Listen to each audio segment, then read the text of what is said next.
Welcome to the King's Monologue. We're going to do something a little bit different, and we're going to look at maps. And I know that might sound incredibly boring, but actually, this is a really fascinating topic. I promise you, I've got a few maps lined up that I want to take you through. I think the oldest of which is about 500 years old. So the oldest map is about 500, but I'm going to work in reverse. So I'm going to start here with where we are now of our current map. And I'm going to work backwards and walk you through the different maps that we have. And I promise you, you are going to be incredibly enlightened. For those of you who've been subscribed for a little while, at the moment, most of my notoriety, so to speak, comes from doing reconstructions and focusing in on the ancient Egyptian civilization. And that's right, because ancient Egypt in many ways was my foray into history and into African history, but it's definitely not my, punctuation mark. It's not my full stop. I like to think that I look at history holistically. If you actually look at my channel, you'll see that some of my early videos didn't actually have anything to do with ancient Egypt. They were actually looking at different aspects of African and melanated history, black nobility in Europe, and several other topics that I am going to be broaching again in future videos. So please do stay tuned, because I'm going to do a lot of different things over the next few videos before diving back into doing reconstructions in ancient Egypt. And many of you are going to find that a bit unsettling, but I have to be quite honest about who I am as a person and also about our history. It's very broad, and there's so much that we don't know. It does take a lot of it takes a lot of balls, but also it does take a lot of reprogramming to even get your mind in a state where you're willing to receive such information. So I know it's not easy, and I'm not saying that like it's easy. Now, this is a good bridging topic, I like to think. The whole idea or the whole topic of maps is actually incredibly interesting, because cartography goes back obviously to the beginning of the beginning of man's intelligence. We've created maps as a way of figuring out where we are on the earth and figuring out how to get from one place to the next, drawing up borders, civilizations, understanding where people's landmass starts and where that landmass finishes, etc., etc. So many different things. But without going into that, there's been a massive evolution of cartography and of kind of borders on the African continent. And that largely has been enforced on us. If you look at the screen now, obviously you can see this map here, which is this is the map of Africa as we know it. This map of Africa wasn't created by Africans. This map largely has nothing to do with our origins as a people.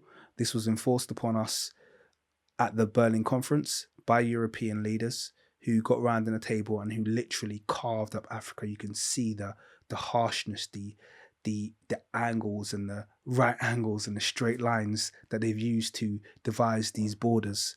This is nothing, largely has nothing to do with us as a people and our history.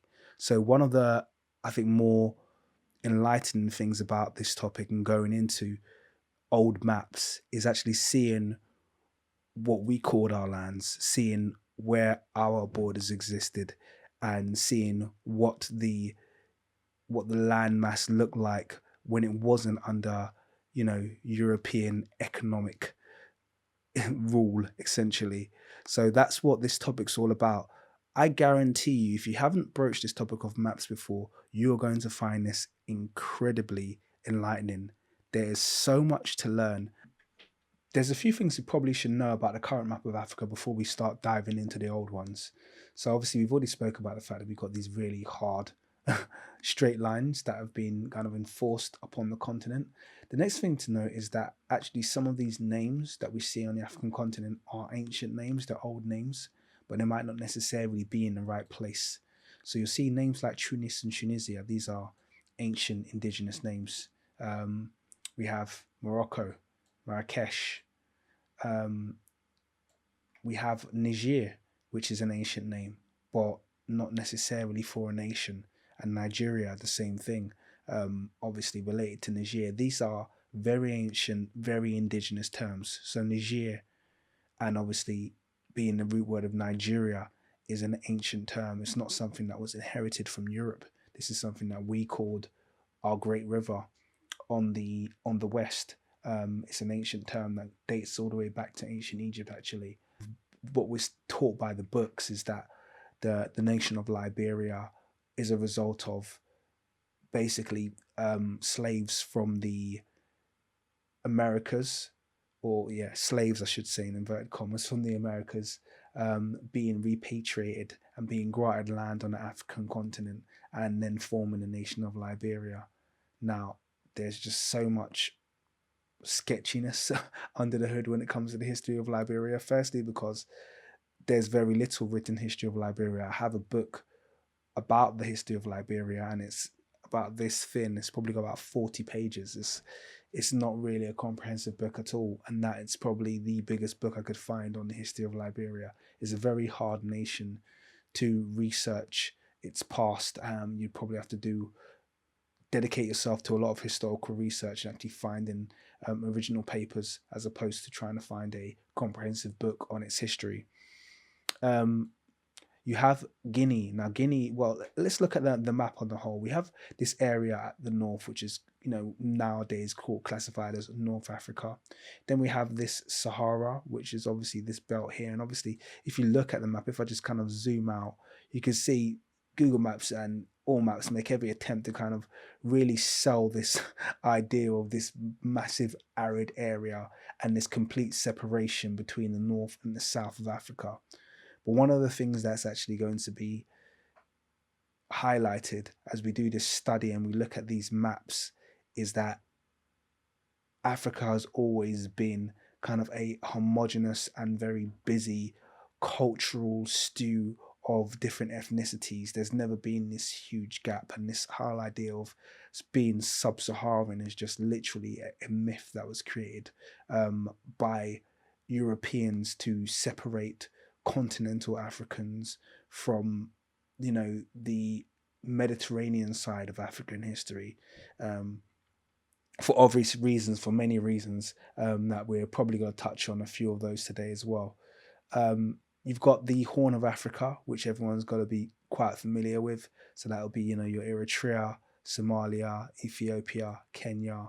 You have this region, like we said, was called the Sahara, and then beneath the Sahara, you have this region which is classified today as the Sahel. So that's your kind of Sahelian region across here. And then beneath the Sahel, we have this kind of region, which is kind of bordering this kind of West African tropical area, which is classified as Guinea. Now you see the name Guinea being carried in this nation and by Equatorial Guinea as well, but actually it used to be the name of this entire region, including Nigeria, Benin, etc., etc., etc. Now, I can't tell you if Guinea is a indigenous name or not. I haven't researched. I probably should have, but I can tell you it's on some of the very oldest maps. You have your Great Lakes regions, which border around Tanzania. Now these are incredibly important to African history. These massive lakes and where they're situated, and a lot of storytelling and a lot of the origins of some of our great civilizations are based around these Great Lakes regions. So it's really important that we just kind of make a mental note of where these are, because they're going to come into play later as we look at some different things today. Names like Mozambique, Zambia, Zimbabwe, these are ancient indigenous names. Okay, they may not be in the same place. In fact, one of the spoiler alert, nothing is quite in the place that it should be in when it comes to the African continent. Now things have just been moved. We know that obviously Ethiopia is an ancient name, but it's the ancient name that used to be given to the entire, well, to a large part or almost the entire continent. When people spoke of, there were two names that you'll see from the maps that were given to the landmass that we call Africa today. Those were Ethiopia and Libya. Now, obviously, these two names have now been given to these two nations, but that shouldn't be back applied prior to really 1900. Before 1900, if you hear the word Libya or Ethiopia being used, then it's not for these nations. It's for probably the entire landmass of Africa. You have Madagascar, which is an old name that has stood the test of time also, and that's probably the only part of Africa actually that's preserved its location and its indigenous name, or the name that it at least had 500 years ago on the very oldest maps. So that's quite interesting to see as well. Another interesting thing is obviously the Arabian Peninsula over here. You're going to see on the maps of Africa, and you've probably heard this before, but the Arabian Peninsula has always been included as a part of Africa. It's never been seen as a different part. And it's really interesting now because obviously you have this massive um, Africa Arab divide, and essentially they don't want to be associated with one another. Arabs have an entire history where they're trying to separate themselves from slavery, and essentially Africans are tired of largely being kind of racially mistreated by Arabs. But this used to be classified as a single landmass. This was a part of Africa. This was a part of Africa. And it's really interesting that now it's no longer.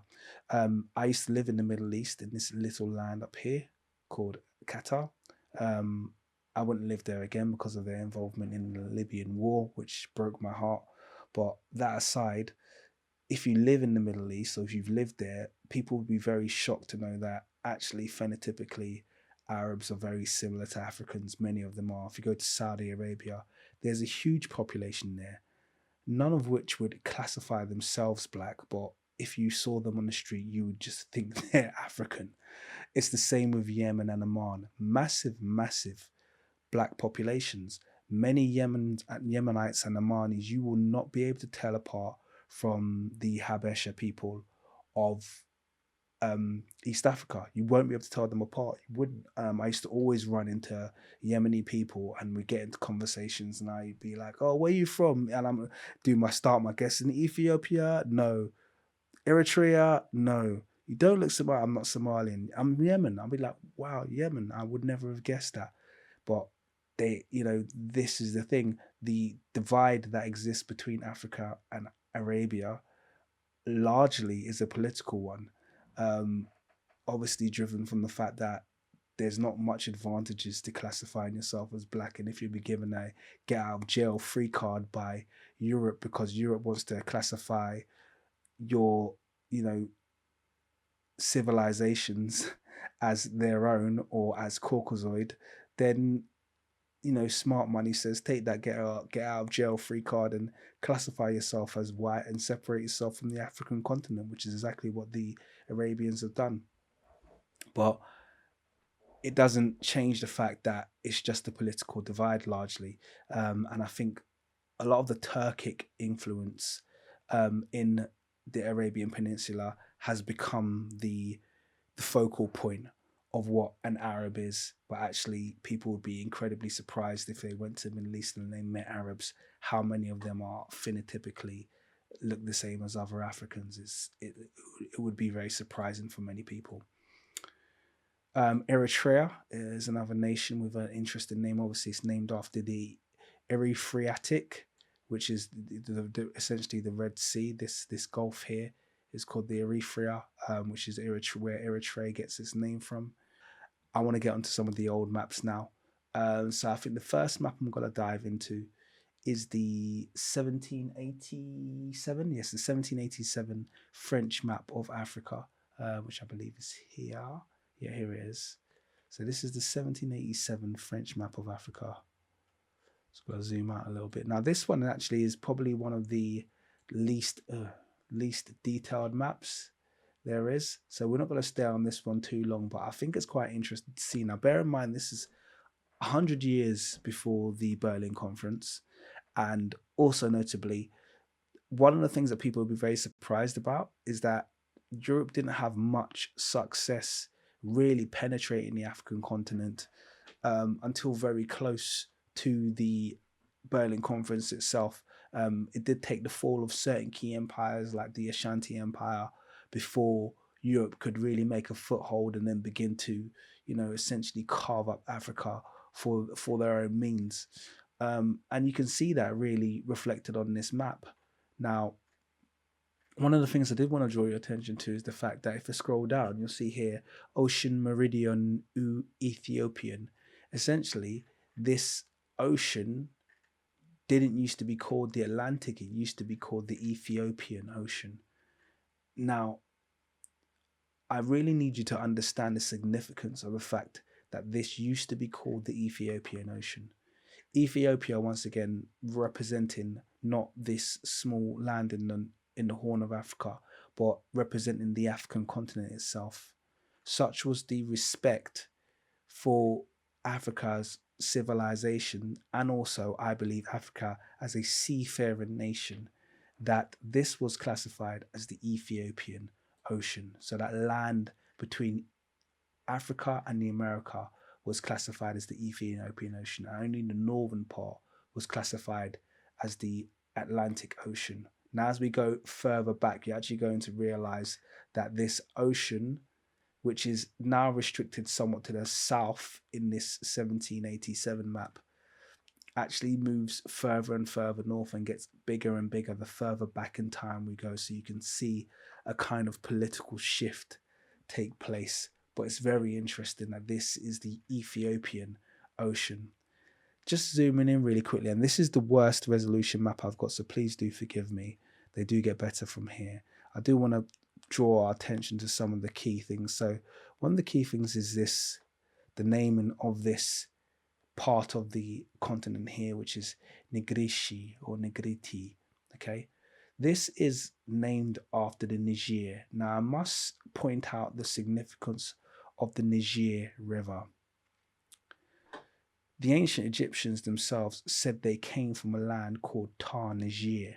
Okay, and they talk about it being in the foothills of the Nile. And for this reason, many people have, assumed that Tar Niger or Punt is in Ethiopia. And I'm not arguing against modern day Ethiopia, that is. I'm not arguing against that. But I would also posit the possibility of Tar Niger being the same land that has the River Niger, which is an ancient name. Okay, so this River Niger, which you can see geographically, and actually I'll pull it up on a new map. If you zoom in on a new map, geographically, the Niger River actually continues to run. All of Africa's rivers actually interconnect, and the Niger River actually gets very close to the Nile at many points. So would there be a logical claim for suggesting that Tar Niger could be this part of Africa, this Niger area of Africa? I think there's certainly an argument to be had there.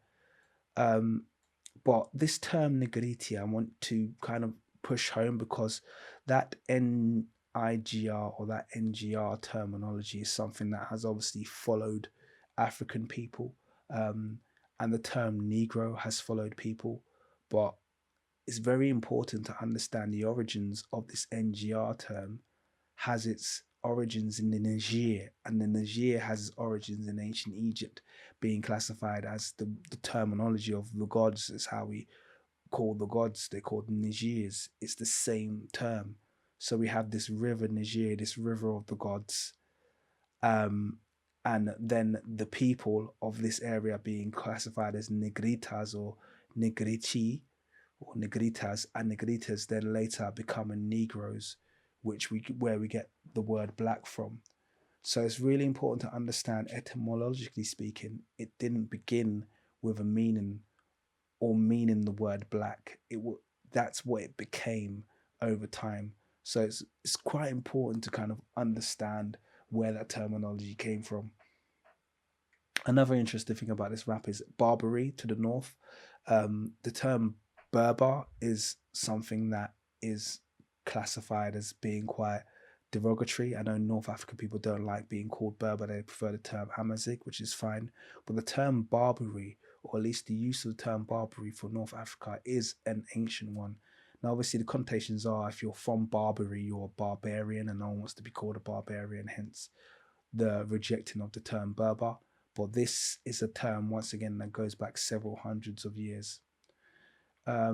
Guinea, as I think I mentioned earlier, is this kind of southern area over here. And here's the next one that's going to be quite interesting for you.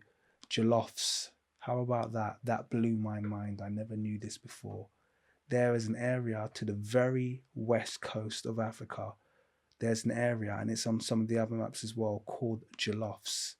So we have this whole running debate going on between Ghanaians, Nigerians, Cameroonians about who invented jollof rice. And I think that argument is over because we have an area called Jollof, and it's a significant area that used to be in West Africa called the Jollophs. So I'd imagine that's where jollof rice gets its name from. I know Ghanaians have this theory about it being named after the word jolly or something like that, but no, that this argument is done. Jollof rice comes from the very west of Africa, and that would be kind of modern day. Oh, Senegal, modern day Senegal. You know, maybe Mauritania, maybe Guinea, Bissau. Either which way, that argument is now done. That is the Jollof region. Well, we have the Red Sea, the Mer Rouge. This is a French map, I think, as I mentioned earlier. And then we have Egypta. Okay, so we got Egypta and Nubia. Now, it's quite interesting. Nubia is a term that follows all of these maps as well. And Nubia was regarded as a very substantial kingdom on all of these maps. And it's quite interesting how it's just been totally ignored and subjugated and replaced with Sudan. Sudan, not being an ancient term and not being an ancient name for an area, has superseded this kind of region of Nubia that used to expand across so many territories. So it's quite interesting. Even in 1787, Nubia existed. So what happened is the question.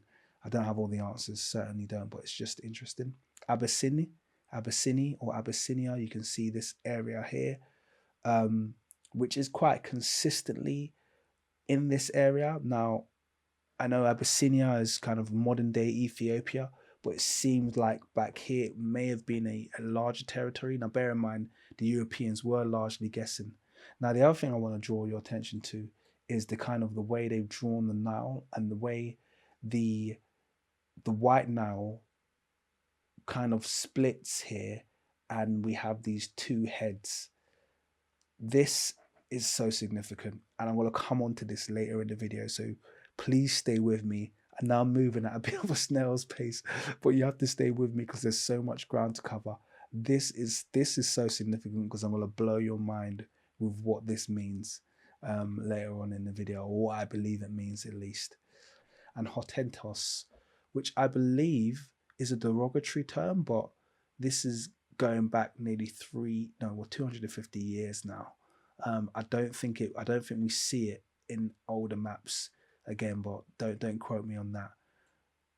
We have the Mer des Indes, or the Indian Sea, okay, and then obviously we spoke about the two oceans, and then we have the Europe, or the Mediterranean Sea here, the Mer Mediterranean along the top here. So I think that's all I wanted to point out on this. But hey, look, Jollof, how about that? Let's go a little bit older. So I think the next map we're going to look at is the 1747 map of West Africa. Now this is just focused on West Africa. I got better resolution here, so I believe I can zoom in. We have the Tuaregs here, so this is where kind of Tuareg country is. We have the Kingdom of Saunda. We have several kingdoms. You can see kind of slap bang in the middle of the Sahara. We have the country of the Fulis of Kasson. So I believe that is significant to the Fula people and the Jollophs, as I mentioned earlier. So we got the Kingdom of the Fulis here and the Fulis here. So the Fuli, or the Fula kingdom, seems to be quite a significant one, spanning across lots of West African territory. We have the Jollophs, like I mentioned earlier, the Mandingos. Okay, that's another ancient, or at least an old term. And then moving into the coastline area, this is Upper or Proper Guinea. So you can see we have the Negroland along here now. This is where we have to kind of start going into a bit of detail, because I spoke before about the Niger River and this term Negroland that people, rightly so, may take offensively now, but actually, in the time that this map was created, the term Negro wouldn't have been a derogatory term. So this is where we kind of have to screw our revision caps on and really revise the way that we view the world. The term Negro used to be used as a term to classify people who surround the Niger or the Niger region of Africa. That's what the term Negro used to signify. So it didn't mean you're black. It wasn't a racial descriptor. It was simply saying you are from the area of the Niger of Africa. So you can see the Niger River running from, west to east over here. I'm not sure if they've drawn it properly or if the routes of the Niger have changed slightly. But this region, this band in the middle here, is called Negroland. And that's why, or that's when they started calling people Negroes. Now, we know Negro to be a racially, derogatory term now, but it became a racially derogatory term. Before, it was a descriptive term. So you almost have to turn that switch on and off if you're reading something that's older than perhaps the 1800s, the early 1700s, 1600s, and you see mention of a Negro, put it in the context of this discussion that we're having now, i.e. the idea that they're describing someone who comes from a certain part of Africa and they're not describing a race of people.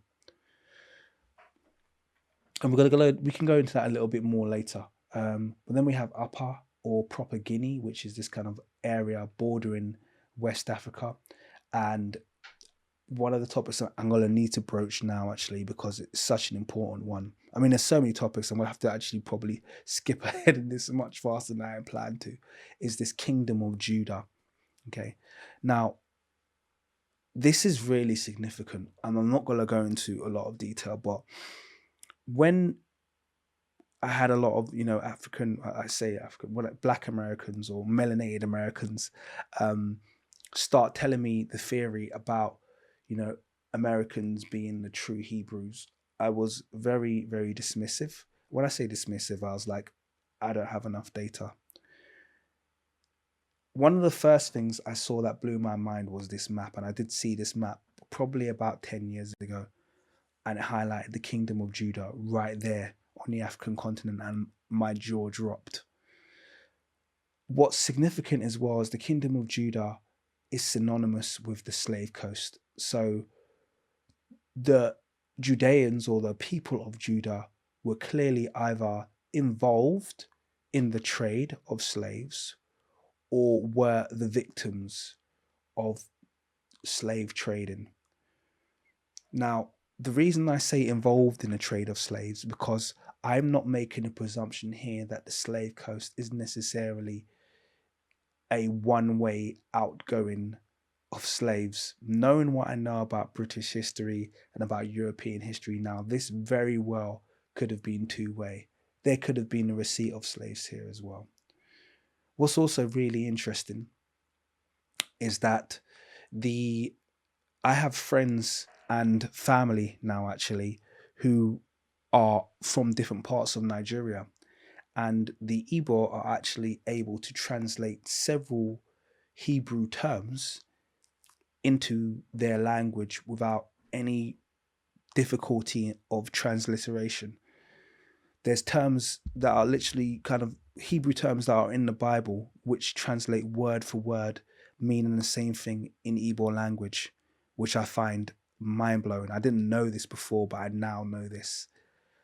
And so a lot of it leans to support in evidence that there seems to be some kind of an origin story between the West African Judah and the biblical Judah that I just literally cannot deny at this stage. It seems like there's a lot of evidence. I also recently came in contact, actually this person has a YouTube channel, I'll try and put the link in the bottom, about the Evre people of Nigeria. And the Evre people of Nigeria apparently classify themselves as the original Hebrew people of the Bible as well. So there's a lot going on, and there's a lot to unload. Now, I'm not biblically inclined, and I'm not Igbo, and I don't think, at least from what I know of my ancestry, that I have any links to Hebrew origins. So my interest isn't on a personal one, but from a historical perspective, it's incredibly interesting.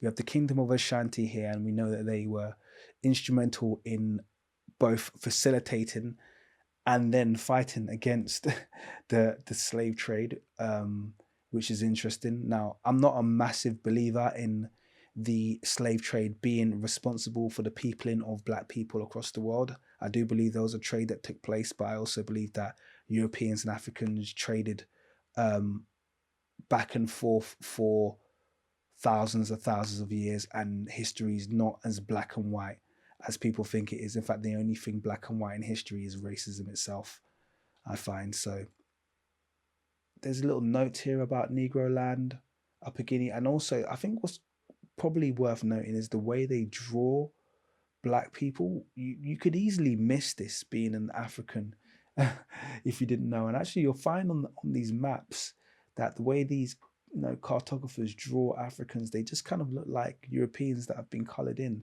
Maybe it's because they haven't met Africans, and these maps are being drawn without the kind of assistance or without the first-hand reference to actually draw them and know what they look like. Or maybe it's some other more nefarious meaning, but neither of these people look particularly African. Yeah, I think they both represent African people, which is interesting. Well, I say don't look African, they do look African, but I don't know, you'll see what I mean as we kind of go on in this video. But there you go. This is the 1747 map of West Africa. Zwenziga. I'm not sure what that is either. Let's move on. So the next map we have is the 1737 map. Now this map is incredibly interesting. Okay, so as we're getting a little bit older, we start to see some really massive changes start to occur on the African continent from the European perspective. First of all, this map shows us Ethiopia as it was seen through older eyes. So you can see Ethiopia here. The Ethiopian territory includes the entire Sahel, all of Central Africa, all of the Horn of Africa. So this is classified as Ethiopia. What's interesting here is that they've separated Ethiopia and Guinea. So Guinea here is separate from Ethiopia. So there's still, it's not the name of the entire continent, but it does seem to encapsulate a very, very large amount of the continent. The name Caffraria comes up for the southern region of Africa, and I want you to remember that because that seems to be an old name that is carried along. So Caffraria seems to be an old name. We do have the Hottentot South, so that's obviously the Khoi and the San people being classified by that term, but I think that term is derogatory, so it's no longer kind of looked on favorably. So but that's the name that's used on this map. We have Ethiopia Superior and Ethiopia Inferior. So this kind of like northern regions classified as inferior, and the southern regions classified as Ethiopia Superior. So is that to do with this idea of the Nile having upper and lower region? Because obviously superior will be upper, and this area here would be the lower region. So is that an altitude thing? I'm not entirely sure. What's also quite interesting about this map, if I just zoom in a bit, this is quite a good resolution map, is some of these old terms. Zanzibar over here, or Zanzibar over here, where we get the name. We have Zangizi, Bedouini, okay, which is obviously some kind of link to the Bedouins or the Bedouin people. We have Bedouini here in the Horn of Africa, interestingly enough. Abyssinia, which is kind of the same place where modern Ethiopia is, which is quite interesting. So Bedouini seems to be linked with where modern Somalia is. Nubia sitting here, as discussed before, always ever present in these old maps. And then in this kind of Middle Eastern region here, you can see Asia's up here. This down here is a part of Africa. And we have Yemen sitting there with its original name, Bahrain sitting there with its original name, Egyptus or Mesra Egyptus, Mesrium or MSR being kind of an ancient name or an old name for Egypt. So we have Mesre Egyptus falling into Nubia after the first cataract. So you can see the first cataract there, and that is actually the physical border between Egypt and Nubia. We have Barbary, like we spoke about before. This kind of entire northern region is just classified as Barbary, but you can see how the Sahara isn't creating a huge, massive border. Many of these kind of nations and peoples are overrun. There's Timbuktu or Tombuktu over here, where there would have been great amount of knowledge and the university in that region. Then we have Terra Nigritum Rectius, which I believe means the land of the black rulers or something along those lines. I'm not sure. So we have Dahomey, the kingdom of Dahomey, which I know is not looked upon very favorably by many because of their involvement in what was the slave trade. Ashanti is there, situated in largely the right area. It's largely on this map. So we could kind of move on to the next one. So the next map we're going to look at is the 1920 map of West Africa. So this is the 1920 map of West Africa. Now, this one doesn't have Negroland, but this is incredibly detailed map of West Africa here. We start off with the same Barbary definition over here, but you can see Barbary's a lot smaller here. This is literally just modern day Morocco, so we have the Kingdom of Morocco here. So the Reg de Maroc, or the Kingdom of Morocco here, Morocco here. What's interesting is Morocco is spelled M-A-R. So it kind of loses that Moorish root here and actually takes on more of a Ma, which would suggest water. So maybe kingdom of some kind of sea people. Maybe this is kind of an acknowledgement of the origins of Moroccans being the sea. Because whenever you see that kind of M-A-R, we think of water, the mer, the Mediterranean Sea. So Morocco. I wonder if there's a kind of a aquatic origin to that name. We have the Kingdom of Tunisia, okay, and the Kingdom of Conch and the Kingdom of Algiers to the north. Then we have the Kingdom of Tripoli. So remember what we mentioned before about Libya not being the name of this nation, but rather being the name of or at least being used as the name of the continent. If I zoom out here, we have here the Pays de Berbers, the Pas de Berbers. There we go. Country of the Berbers. There we go. So the Pas de Berbers is the country of the Berbers. So let's get back to that map here. So this is the country of the Berbers. Okay. The desert of Barbary here, or the Sahara. So the Sahara was also called the Sahara, or the desert of Barbary. We have the Kingdom of Sudan. So that's quite interesting. Look how far west the Kingdom of Sudan is. Okay. Not where Nubia currently is, which is over here to the east. It's over here at the west. So it's quite interesting that name got transported. We have the Kingdom of Senegal and the Zanghaga. And then below that, we have the kingdom of the Mandinga. So once again, this Mandinga is a consistent name. We already spoke about the Guinea. Okay, so this kind of land or this area of Guinea here. And let's just see if we got any of those kind of important, well, not important names. We have over here, quite significantly, I'm going to zoom in, Kingdom of Judah, still there, preserved. So you've got the Kingdom of Judah here, and this is a, what year is this? 1720 map.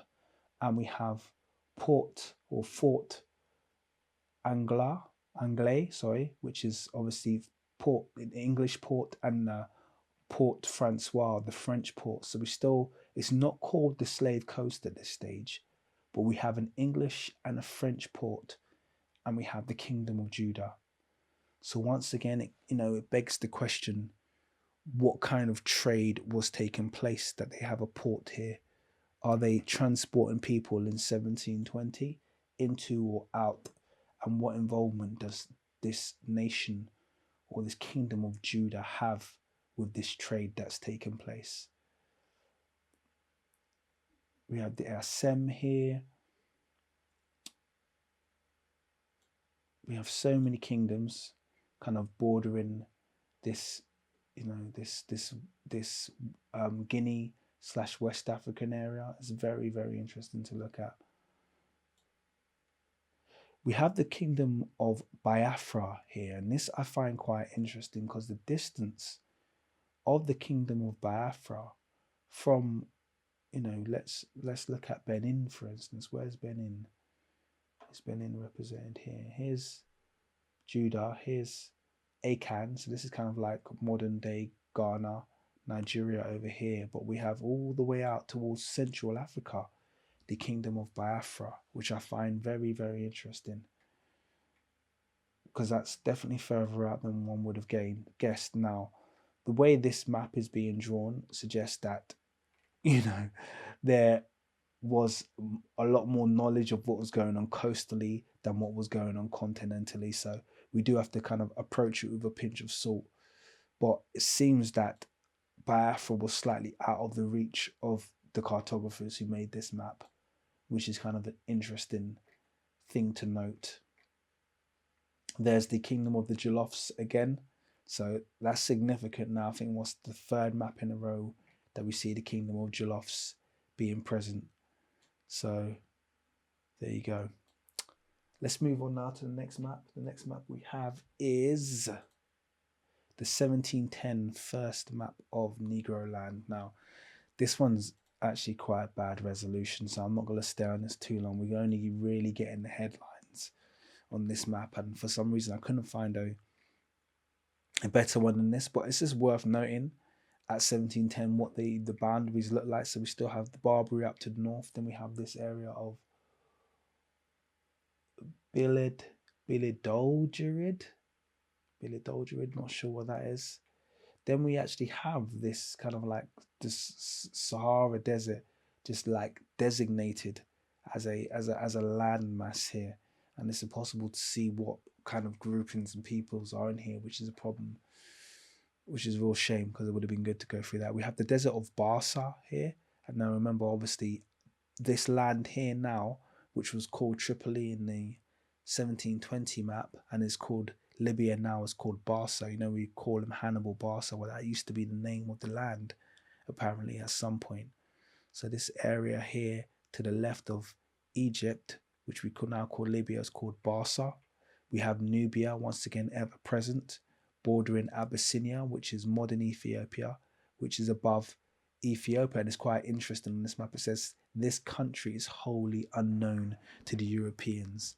So this Central Africa, really, which is made up of, Central African Republic, Congo, actually no, Congo's over here, Central Africa, these Central African nations, essentially, they don't know, excuse me, they have no idea what is going on in this area, which is just classified as Ethiopia, quite interestingly, almost like Ethiopia is a term for the unknown.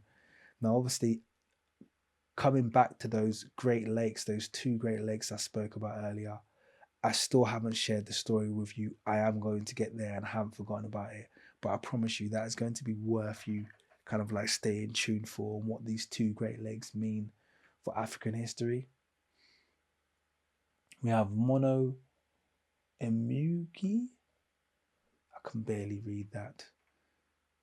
We have the Kafirs as well. Kafiraria, I think is what it was called before. I know Kafir is seen as a derogatory term, so I'm wondering if that's got implication here in the naming of this nation. Um, Given this way back in 1710, I'm not sure if the Royal Dutch East India Company would have arrived at this early stage. So where would that, is that a derogatory term or was it indigenous term which was then taken to be derogatory? I'm not sure. It's one or the other. Madagascar retaining its name. And I'm going to move on from this map now because, well, I can see the Kingdom of Benin there as well, on Guinea, Gold Coast. And you can see just about, it says Slave Coast over here, in that same place where Judah would have been situated. So once again, that huge question mark as to why this port, this seemingly this kind of like major port of transporting people seems to be situated in and around the kingdom of Judah. Is very interesting to know. Let's move on and get a better map than this one. This was not great. So the next map we're going to look at is the 1644 map. So we're getting quite old now. So this map is, I mean, this map, there's so much going on in this map. This is going to be a lot of fun going through this one now. This map actually has these illustrations around. Now, the one thing I wouldn't take too seriously is I don't think this map was colored like this in its original state. And this is what I mean. If we remove the color from these people, assuming that I don't think it was there when this map was created anyway, because the way it looks colored just looks like it's been after colored. So if the color wasn't there, if you have a look at all of the people on here, aside from the fact that they've been colored very dark, so excuse me, aside from the fact they've been colored very dark, they, you know, there's just something about the way their statues have been drawn which just doesn't, I mean, I think I'm taking in things like limb proportions, and these are just basically they've kind of dressed up what they're used to.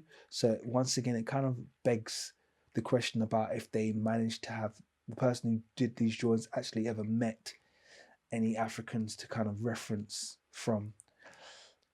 Let's look at the surroundings. So we have the Mar Atlant, okay, or the Mar Atlantic, Atlantic Sea at this stage. If we scroll down, we have the Ethiopian Ocean, or the Oceanus Ethiopicus. This is, the entire thing is classified as the Ethiopian Ocean, not the Atlantic Ocean. I also want to draw your kind of eyes to this kind of like gigantic kind of like sea beast, which I think they really did believe existed. On the west coast, we can see that we have Cape Verde fully here on this map, even though it's the mid 1600s. So this is going back well back, and we have the Canary Islands. Now, I wonder if at this stage they've been colonized. I'm going to assume that process might have begun, but at this stage, I'm not quite sure. You have these really nice little illustrations actually on this map as well. It's not quite sharp enough to be able to read the town names, but we can still get the major names of the places. Our land of Jollof has disappeared. Okay, so now we're looking at older names. Barbary or Barbaria still exists. Morocco, I can see it here, and it's spelled with the M, Morocco, once again signifying the sea, signifying some kind of sea reference. Libya interior, once again, Libya is not denoting modern Libya, which would have been situated here, which was called Barsa on the other map, and you can see it's still called Barsa here. Barsa Deuterium seems to be the name here. We have the Garamantes, and then we have Libya interior, which essentially I think just means Africa interior. We have this land Numidia as well, which seems to be quite a significant land for Africans. If we have a look here, the Niger River appears to run right into the center of Africa, and actually on this map, which obviously could be incorrect, it even basically touches and adjoins the Nile. So if this was true and the Niger and the Nile joined, I think that gives great support to the discussion or the argument that I was making, that actually Tar Niger is a reference to the the Nile region of Africa. Sorry, the Niger region of Africa. Um, I think it's definitely worth a discussion. Um, what else is on this map? Because I think there's so much. Biafra. Oh, this is another thing that really blew my mind. So we have Biafra here, which obviously we know is the old indigenous name um, of a large part of Africa. Certainly one that was held up by the Igbo people and some other ethnicities of what is modern day Nigeria. So we have Benin and we have Biafra. Now, what's really interesting is Biafra borders the land of Tigray, which is really interesting because the Tigrinya people are your modern day Habesha people who are now situated along the Horn of Africa. Yet on this map, Tigray is right here, right next to essentially what is northern Nigeria, or at least joining Biafra, which becomes Nigeria. Now, the implication of this is really interesting. First of all, Tigray situated in Central Africa kind of gives some leaning towards the Rwandan Tutsi people sharing what appears to be a kind of a really close phenotype with the Habesha people of the Horn of Africa.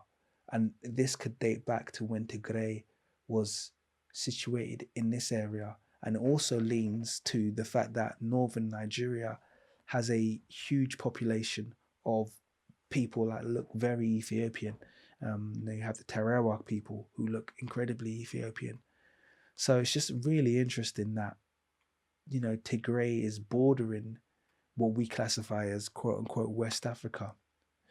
The Kingdom of Nubia, ever present, is here on this map as well. It's so interesting that as a kingdom in itself, it just doesn't exist. You have obviously kind of like scatterings of Nubian people, but they've completely lost their nation, and it's so sad to see. Congo has a very consistent presence on these maps in this exact same situation or same location, as to say, and then we have the splitting of the Nile to form these two kind of major lakes in Central Africa. And I know I keep teasing that I'm going to come onto this and I am going to come onto this. I think this is just so significant, but you can see it's consistent on this map once again. Let's look for some ancient names. Abyssinia, once again, signifying this entire region, which is kind of like, this looks like, from modern day Sudan all the way down through Ethiopia, Eritrea, not quite Somalia, all the way down through to, what is, modern day Kenya, Uganda. All of that is classified as a single landmass called Abyssinia, with the Tigray on the west coast of this. This is really, really interesting stuff. It's blowing my mind because it's completely different to the landmass of Africa as we know it now, particularly if we have this kind of really clear adjoining of these great rivers, because obviously the the coastline, or should say coastline, the is it coastline? Not coastline. Rivers don't have coastlines, do they? The banks, that's the word I was looking for. The banks of rivers are some of the most significant places for civilizations and, you know, um, agriculture to kind of take place and for civilizations to build. And if they had this kind of adjoining between the Nile and the Niger, I just find that incredibly interesting for African history as a whole. And then we bring us to the south, and we've got Monomotapa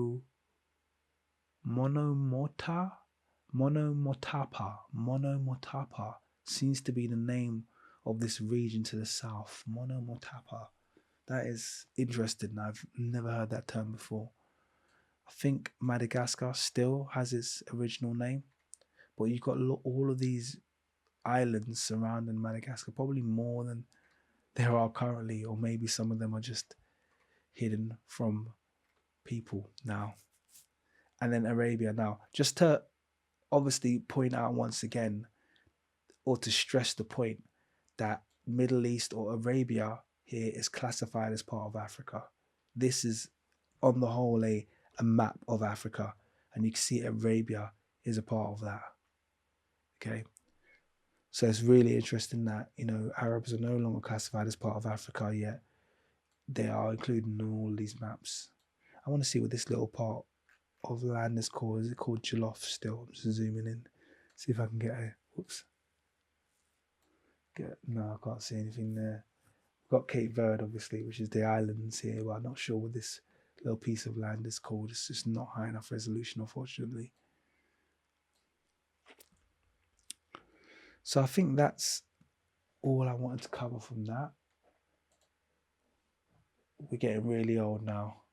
Black and white map, and you can see here once again the Atlantic Sea is being relegated to being a tiny sea, and this is respected to be the Ethiopian Ocean.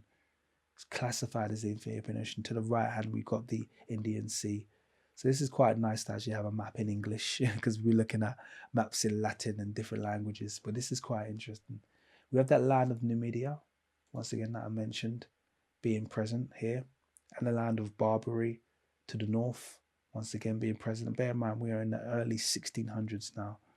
Arabia is present. Kingdom of Gadogan. Kingdom of Nubia is more significant, seems to cover a larger span or a larger landmass here. And I'm just going to kind of zoom in on the Egyptian part, see if there's any kind of like significant things between. We've got the desert of Barsa. Okay, so once again, that Libyan region is classified as being called Barsa. We've got the Tigray Mahon again, and we have the Tigray over here, like mentioned. And let's see if we have Biafra there. I think that does say Biafra there. Kingdom Biafra. Yeah, the Kingdom of Biafra is here. Once again, bordering Tigray, which is interesting. You have the Niger, or the Garamantes, I think, which is this river here, but we have the Niger here, which becomes the Benue, but once again, seems to almost touch the Nile. Once again, this could just be bad cartography, but it's also still very interesting. We have Guinea down here, the Mandinga.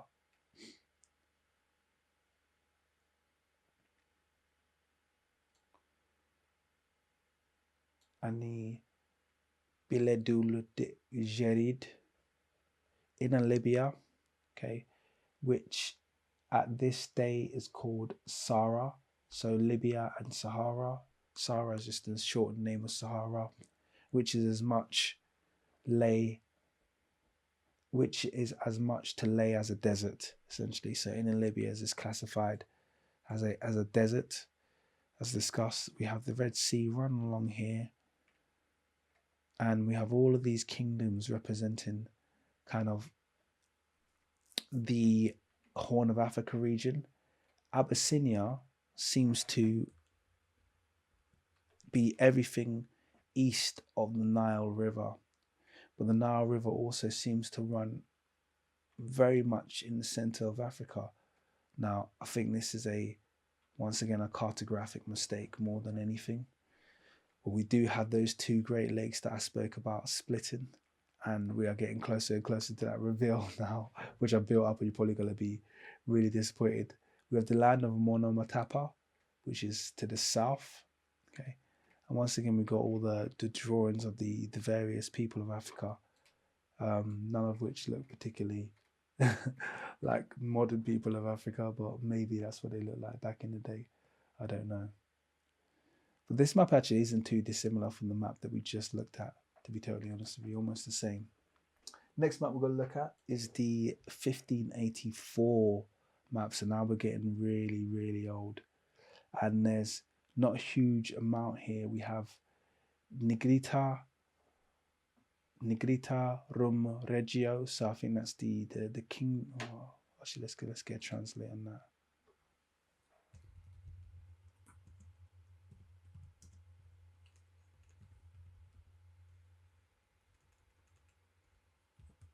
Nigritarum Regio.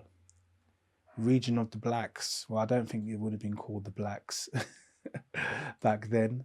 Once again, I would have just said that's the people of the Niger River, which went on to become meaning the word Negro, which is associated with blacks once again. So this is the region of the people of the Niger.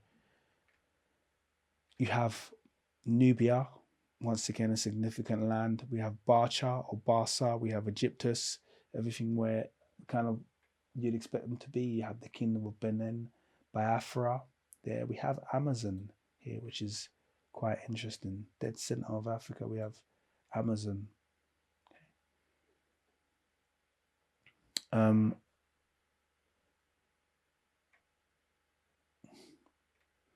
We have Medra, which seems to be a name that's come up quite a lot.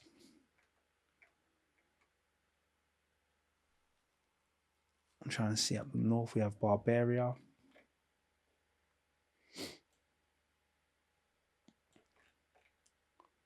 Let's see if we have the ocean. Yeah, so we got the ocean Ethiopia. So the Ethiopian Ocean, the Mar del Nord, so the North Sea, oddly enough, and then the Atlantic it's been promoted to ocean again back in 1584, to the north or to the south, and we have the land of Brazil present. And I mean, looking at that, there just seems to be such an implication that kind of seafaring between the coast, this west coast of Africa, and the coast of Brazil. And when you look at the peopling of Brazil, do you really believe that entire population of people who look like that only arrived during a certain trade? Or do you think there's always been this kind of contact through the Ethiopian Ocean between this left side or the west side of Ethiopia and the east coast of Brazil? It's interesting to know. We have this great sea monster here as well, and I wonder if that kind of lines up with the Bermuda Triangle. That would be interesting to know. There seems to be this acknowledgement of this giant sea monster. That's what's really exciting when you look at some of these old maps, how kind of crazy they are.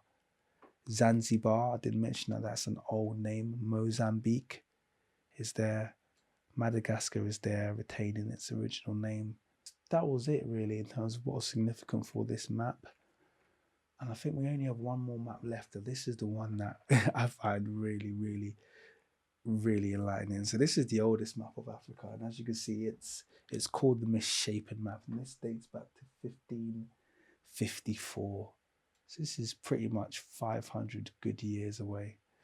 Now I'm just gonna zoom out. You can see that the shape isn't that off, but it's not quite Africa, is it? Now they've got the tip that touches the southern part of Spain, or the tip of Spain as it kind of touches Morocco, and Morocco has its original name, which is Morocco. Okay, so that's still there. We have this idea of Barbaria, and then we have Mori, representing the kind of like Mauritania or Mauritius, or Mauritania more than anything. You can see that a lot of this map has been drawn from rumor rather than knowledge, in terms of knowing where the Niger kind of starts and ends, and where the Niger feeds from the ocean if it does, or how it feeds into the ocean if it does. Libya Differum over here, which I'm guessing is a name for the continent, and we have Ethiopia, Libya Interior, Senegal is there 500 years ago. We have the Regnum Meli, so the Kingdom of Meli, And here's something that will really you'll find incredibly interesting. How about this? You have monoculi here, which literally means one eye. Oculi means eye, mono. So one-eyed giants or monsters believed to live here. Listen, I've heard stranger things. I've heard stranger things. I wouldn't even put it past this very strange world that we live in. That there used to be one-eyed monsters sitting on the coast of Guinea, so to speak.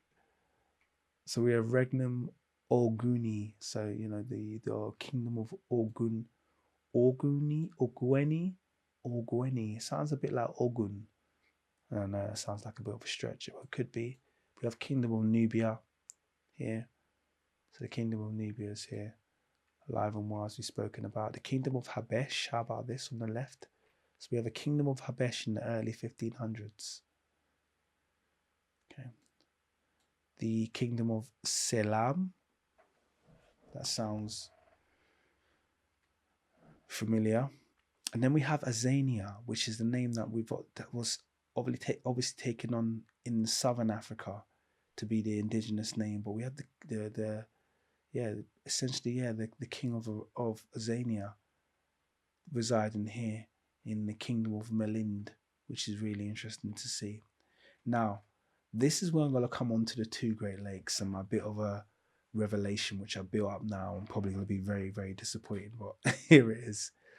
This is the first map where I saw this and I thought, wow, that looks familiar. Now you can see here the two lakes on this map have obviously been drawn from some kind of description, i.e., this person has not seen or doesn't know what this looks like, but someone's describing and they are drawing it.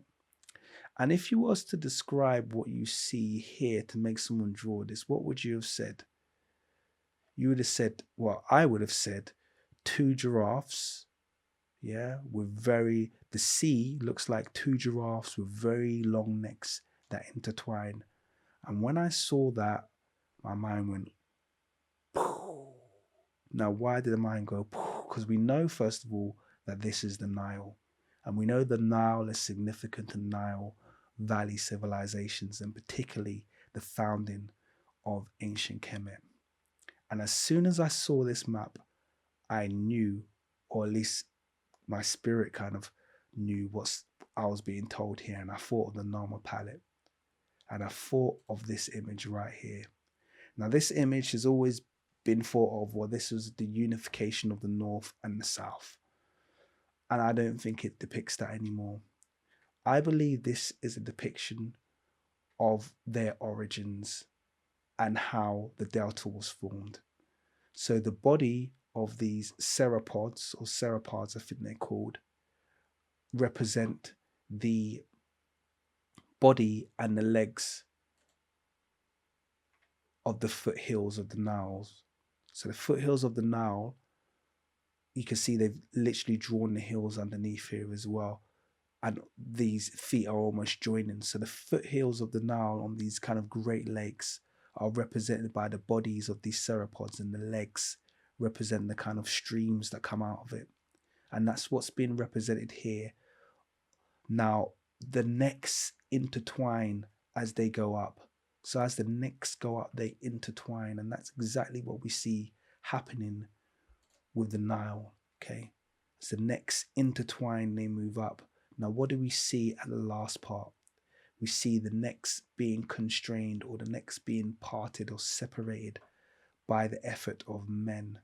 And I believe that that is a signifier of how the delta was formed. They're basically telling you the story of how, through man-made endeavor, they separated the heads of the Nile once they were intertwined to form the delta region. Now, I know that sounds like a far-fetched story, but this actually goes in line with Kemetic's own history. They speak about the fact, well, actually, they don't speak about it. It's spoken about by, I believe it was Herodotus, who talks about how the Nile, the delta region, was formed by the Egyptians in their own kind of verbal history or written history, about how sand was carried down the Nile and was formed on the banks of the Nile until the delta was formed. So the delta may be this kind of bridge between Africa and this Arabian Peninsula was a man-made endeavor. And I actually firmly firmly believe that the delta region did that is what's being depicted here on the Nama palette. Okay, the bodies of the great rivers with the legs, and actually this is what I've been trying to show you and kind of been darting around about. If we look at the old maps, you can see you have the bodies of these great lakes, okay, with the legs that come out, and this is the kind of origin area of the people of the of the people of Kemet. They came from the bodies, the necks intertwined, and then the necks were parted through man-made endeavor, and that's what's being shown. And I think that's I think that's what is being shown on Nama palette. I don't think I've ever heard anyone come with that explanation before, but I think it just makes, to me at least, I think it just makes perfect sense, especially in the context of what the Nama palette is showing, the establishing of ancient Kemet, and that this map just gave me that revelation that that's what the Nama palette is talking about. So I could be very wrong. But anyway, this is the oldest map. You can see it's very interesting. It has Jerusalem, Judea on this map. But I think a lot of this map was just literally rumor more than anything. Probably was a very difficult map to draw. But my, isn't it interesting? But yeah, so that's it. That's the entire topic of kind of old maps of Africa. And I know I've kind of darted around. I told you I'm definitely not an expert in this area, but I do find it incredibly interesting, and it's certainly worth a bit of a exploration for yourself to look at these old maps and to see actually what these nations were called, because often it's a key to what we call these nations prior to being colonized and carved up and forming what we know to be Africa today. These nations and these peoples and these groups and these tribes had places, and these places had meanings and had ancient traditions and ancient origins, and it's just really interesting to see how that all evolves. So that's it anyway. I've been talking for more than enough. It's incredibly late at the moment. I hope you enjoyed the video. Please do like, subscribe, watch some of my other videos which are very different to this one. In terms of what I'm moving on to next, actually that's really important. I'm going to do some reconstructions of European royalty, and this is a little bit of a diversion from kind of my normal ancient Egypt, but I think we're now at a stage where I feel quite comfortable to kind of broaden the horizons of the subjects that we broach and we touch on the channel, and these are my areas of interest. So yeah, it's going to be quite interesting, so please do stay tuned. I hope you found this video informative. I know I rambled a bit, but like I said, I'm not an expert, and I'm actually really looking forward to getting some feedback from people who perhaps have, something's triggered as they've watched this video, or they've seen something that they want to point out that I've missed, or want to point me in the direction of some better maps. Please feel free to, because yeah, like I said, this is just a discussion that is just beginning, and it's it's definitely worthwhile us kind of sharing the knowledge with each other. So anyway, thank you for joining me. This is the King's Monologue, and I'll see you on the next one. Peace.